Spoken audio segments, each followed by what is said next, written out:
بسم الله الرحمن الرحيم اقرأ باسم ربك الذي خلق خلق الإنسان من علق اقرأ وربك الأكرم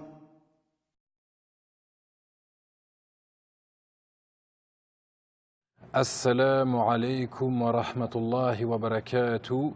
Bienvenue dans le cours numéro 16 de notre série intitulée Apprendre à lire et à écrire l'arabe. Dans ce cours, nous allons voir bi'idhnillah la lettre Dhal. Alhamdulillah wassalatu wassalamu ala rasulillah amma ba'd. La lettre Dhal s'écrit comme la lettre Del, sauf qu'on va rajouter un point au-dessus de la lettre. La lettre Del produit le son V. Ce son n'existe pas dans la langue française, mais il est présent dans la langue anglaise, comme dans la phrase « What is this ?» Pour bien prononcer cette lettre, il faut mettre le bout de la langue sur l'extrémité des incisives supérieures. Dhal. Si on met une fatha, on dira dha, avec une dhamma, dhu, et avec une kasra, dhi. La lettre dhal s'écrit sur la ligne et monte légèrement, comme on l'avait vu avec la lettre del, légèrement, mais pas trop non plus. Comme on avait vu, il ne faut pas la monter, par exemple, à ce niveau-là. Ça ne serait pas une forme correcte, ça pourrait ressembler à une autre lettre. La lettre Dhal s'écrit dans ce sens d'écriture. Comme on l'a vu, on démarre comme cela, on va descendre et ensuite on repart vers la gauche. Et la lettre Dhal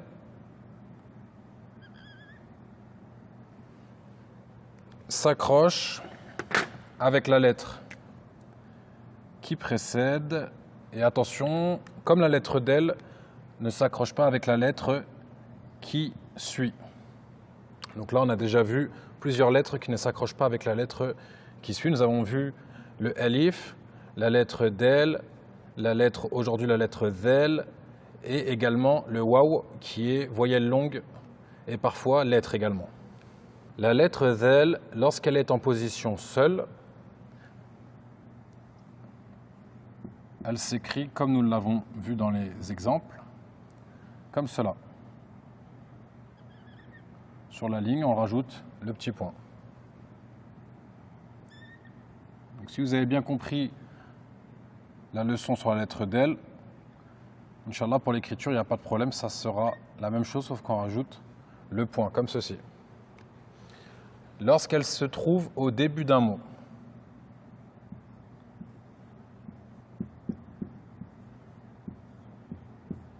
lorsqu'elle se trouve au début, est-ce que nous allons mettre une attache pour l'accrocher à la lettre qui suit? Eh bien non, rappelez-vous, elle ne s'attache pas avec la lettre qui suit. Donc là, pour se rappeler de cette règle, je mets une petite croix comme cela, simplement, puisque comme elle est au début du mot, en théorie, elle devrait s'accrocher avec la lettre qui va suivre dans le mot, mais comme sa caractéristique l'empêche de s'accrocher avec la lettre qui suit, eh bien, je le symbolise avec une petite croix ici pour simplement se rappeler. Ce qu'on constate, comme avec la lettre Del, c'est que la forme en position début et en position seule est la même.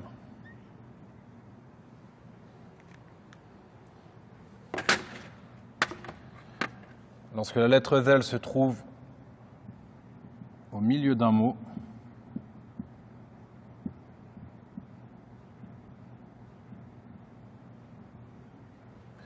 elle aura une petite attache qui sert à la relier à la lettre qui la précède. Et ensuite, on va compléter sa forme. Une petite attache.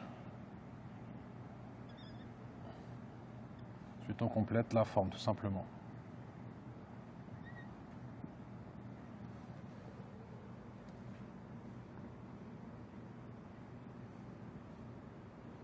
Entraînez-vous à faire plusieurs lignes pour bien mémoriser. Donc là, pareil, je rajoute la petite croix. Vu qu'elle est en position milieu, en théorie, il y a une lettre qui va suivre. Et donc, elle ne s'attachera pas à la lettre qui suit. Ensuite, lorsqu'elle va se trouver à la fin d'un mot,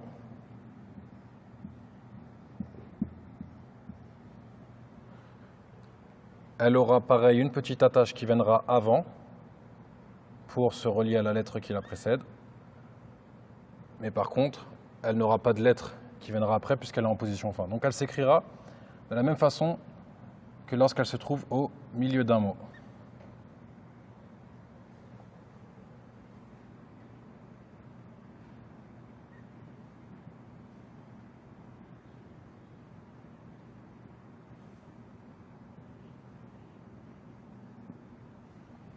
Voilà pour la lettre Zel. Ce qu'on constate, c'est que lorsqu'elle est seule et au début, elle s'écrit pareil.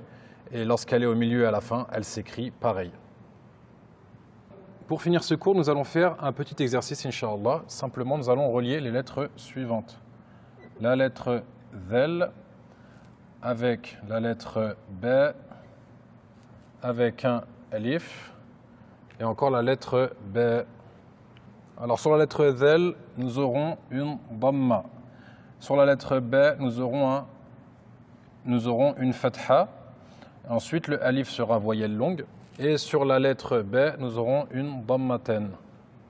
Donc allez-y, mettez pause, Inch'Allah, et essayez de relier ces lettres ensemble. Nous allons maintenant relier les lettres ensemble, Inch'Allah. Donc la lettre Zel se trouve au début du mot. Elle s'écrit comme ça. Est-ce qu'elle va s'attacher avec la lettre B?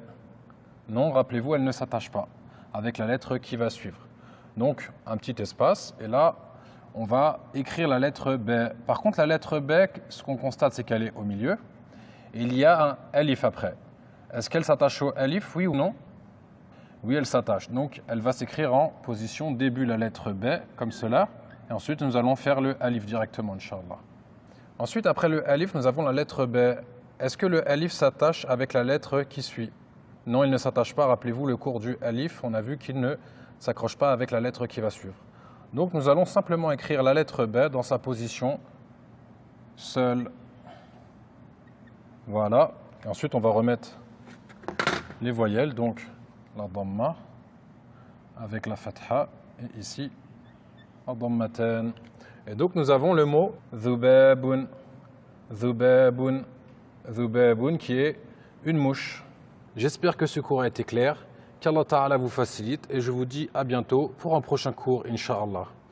Assalamu alaikum wa rahmatullahi wa barakatuh. سبحانك اللهم وبحمدك أشهد أن لا إله إلا أنت أستغفرك وأتوب إليك